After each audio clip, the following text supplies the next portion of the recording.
9 de la mañana, 19 minutos, ¿cómo les va? Gusto en saludarlos. Ahora sí, estamos iniciando formalmente nuestro programa del día de la fecha y a partir de hoy estamos iniciando Mapuchito Noticias. Ustedes saben, y ya lo hemos hablado hasta el cansancio, que en versión original cumplió un ciclo, cumplió nada más y nada menos que 34 años, poco más, poco menos, pero bueno, fue un producto que nos dio muchísimas satisfacciones y nos dio un largo camino en la radio y en la televisión,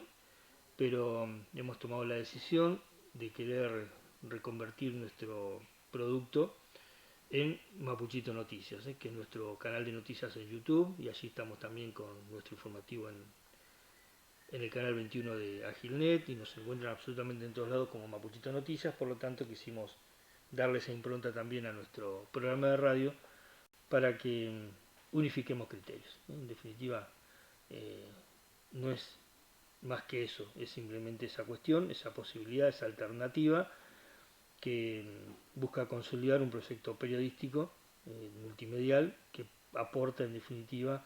la comunicación para que llegue a mucha gente el trabajo que realizamos. Así que de allí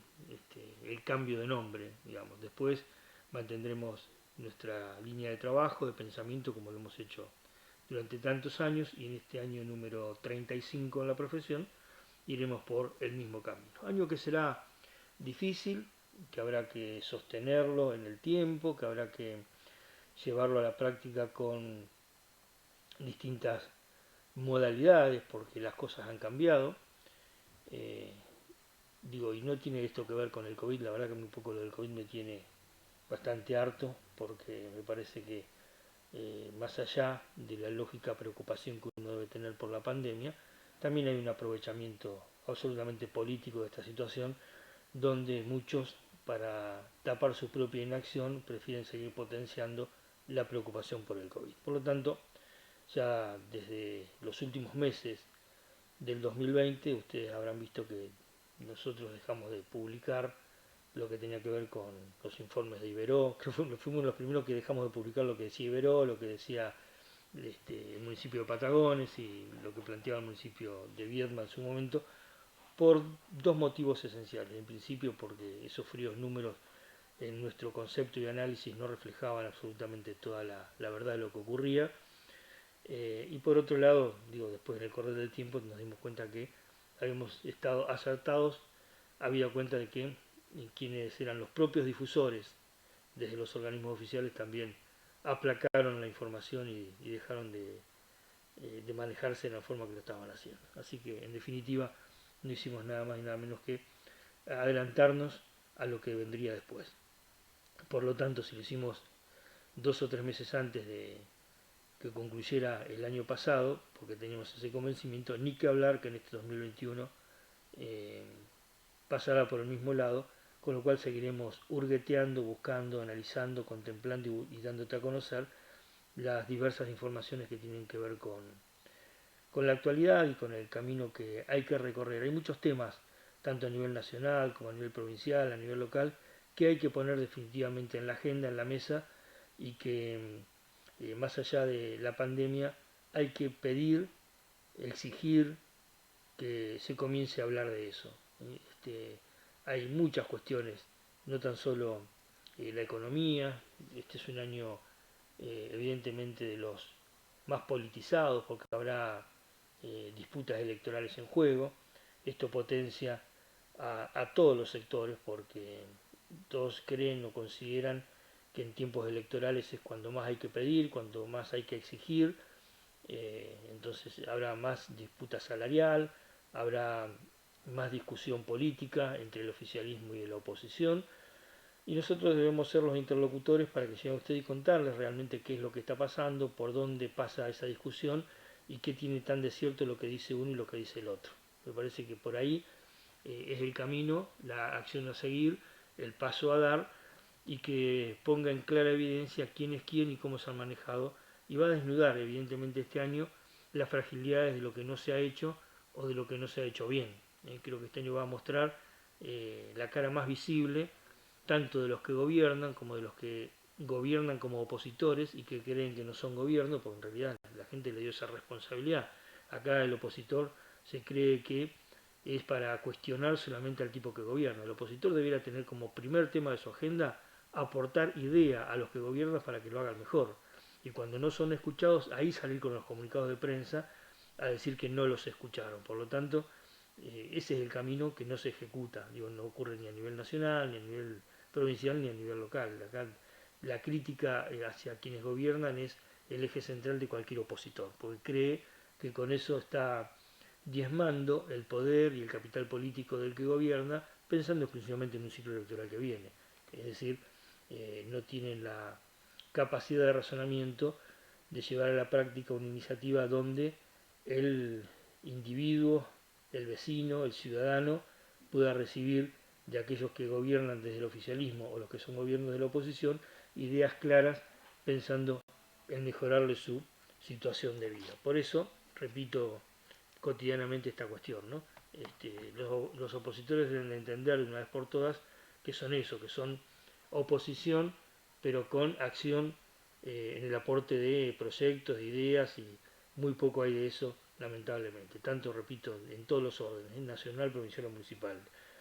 No pasa la agenda por ese lado en nuestros referentes del campo de la política. Ojalá que lo entiendan y lo comiencen a ejecutar en algún momento.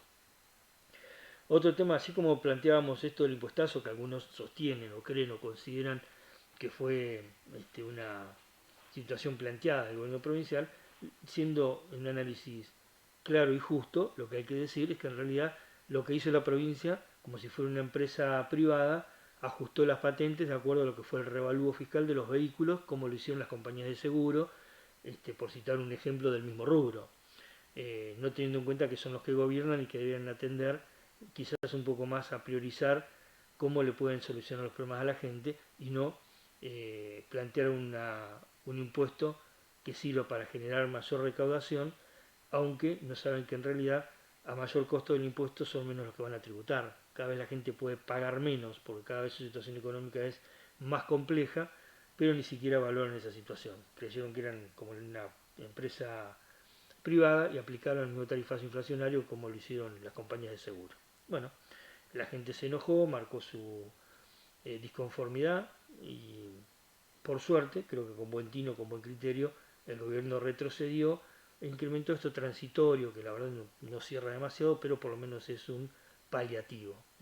Hay quienes van por la cuestión vinculada también al impuesto inmobiliario,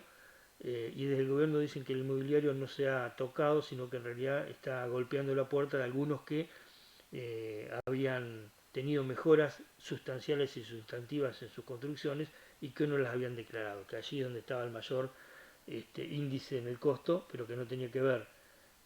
con que lo hayan incrementado, sino porque algunos le descubrieron que decían que estaban viviendo en una pieza, cocina y baño, cuando en realidad tenían 45 habitaciones, 25 baños, 3 comedores, 40 cocinas, y ahí es donde se le incrementó el costo. Es decir, algunos que se quisieron hacer los piolas le descubrieron que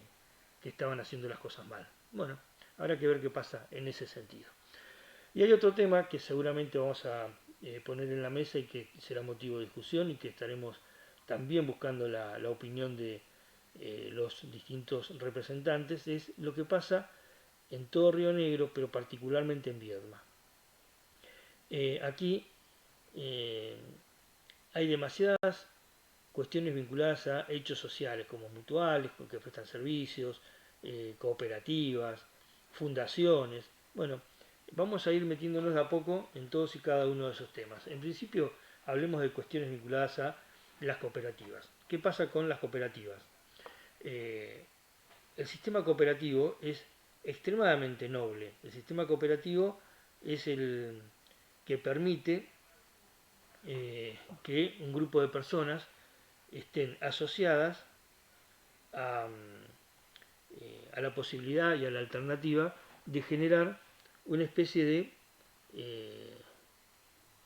lugar de trabajo que les permita crecer, salir de empleado.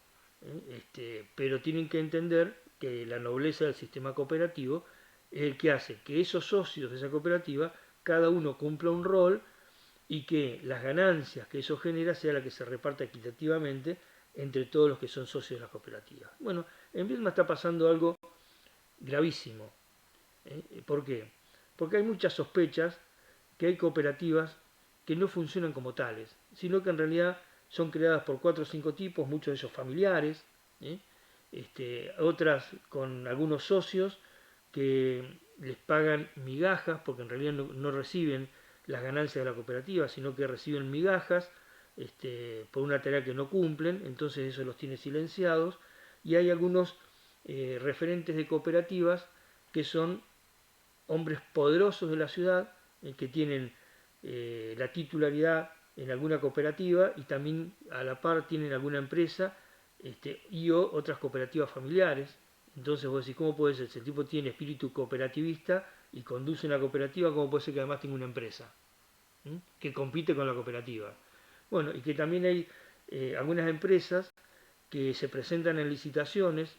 promoviendo que pueden realizar un trabajo y si vos profundizás en lo que ofrecen, te das cuenta que terminan utilizando las herramientas de alguna cooperativa para su propia empresa, en desmedro de la cooperativa y en un claro perjuicio de competencia con las empresas bien constituidas que tributan impuestos, que tienen personal, que tienen capital, que invierten en ese capital todo el tiempo, que crecen como empresa pagando todo lo que hay que pagar y tienen que competir con estos delincuentes, con nombre de cooperativistas, que escondidos detrás de esa figura participan en licitaciones públicas, participan en distintos lugares donde en definitiva te estás dando cuenta que lo único que hacen es ingresar a una competencia desleal con aquellos que están cumpliendo un rol serio y que se manejan como empresas porque participan de alguna manera, insisto, tomando recursos de una cooperativa para su propia empresa o compitiendo desde alguna cooperativa que no se ajusta a lo que debe ser la estructura y funcionamiento de una cooperativa, sino que la utilizan para sus propios beneficios. Es decir, cooperativas pobres, fundidas, diezmadas, con algunos asociados cagados de hambre, pero con algunos dirigentes de cooperativas llenos de plata. Bueno, acá tiene que accionar la Subsecretaría de Cooperativas y Mutuales. Acá tiene que accionar el propio Estado cuando estas cooperativas entran a competir, ya sea en el Estado municipal, provincial, nacional, donde sea. Si el Estado tiene esa oportunidad de visualizar esa situación, tiene que caerles con el rigor de la ley. No es viable, no es posible que estos tipos tengan esa libertad donde todo el mundo te dice, fulanito está cumpliendo una tarea y todos saben de que no la está cumpliendo, o que compite de manera desleal, o que presiona diciendo, soy una cooperativa, por eso cobro más barato. Sí, cobras más barato en algunos casos, pero ¿por qué? Porque tu competencia, que es una empresa que se ajusta a derecho, que paga los impuestos, que paga las tasas, que paga todos los tributos, que tiene empleados y tiene capital, no te puede competir a vos que no tenés prácticamente nada y donde tenés socios pobres, cagados de hambre, con casi nada de capital y en definitiva te estás enriqueciendo en el nombre del cooperativismo, sistema noble que hay para este país, donde algunos lo interpretan de esa manera y trabajan seriamente y otros delincuentes utilizan ese sistema para beneficio propio. Tema este que estaremos avanzando y puntualizando con el correr del tiempo, porque te repito, vamos a ir para desenmascarar a algunos de estos delincuentes que están trabajando en la comarca Viedma Patagones y que usufructan la presencia en distintas licitaciones públicas porque tienen o el temor de aquellos que no saben denunciarlos o porque tienen la complicidad de algunos que le han abierto las puertas en su momento y que siguen desde la sombra operando de la misma manera. Esto es Mapuchito Noticias por LU15 AM800, por FM Federal 96.5. Vamos hasta las 11 de la mañana y lo vamos a iniciar musicalmente de esta manera.